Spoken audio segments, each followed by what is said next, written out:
इकबाल पर इनका धन्यवाद है जो कि सरपंच साडा वीर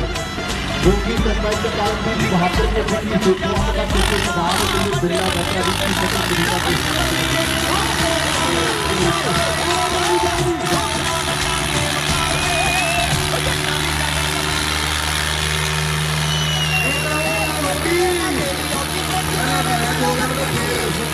क्योंकि हजे का टीम कमान के बच्चे कुछ भी हो सकता है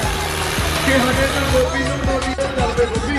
गल ब्रदर फिर सलाम फिर नोट फिर भी गल उठी नहीं है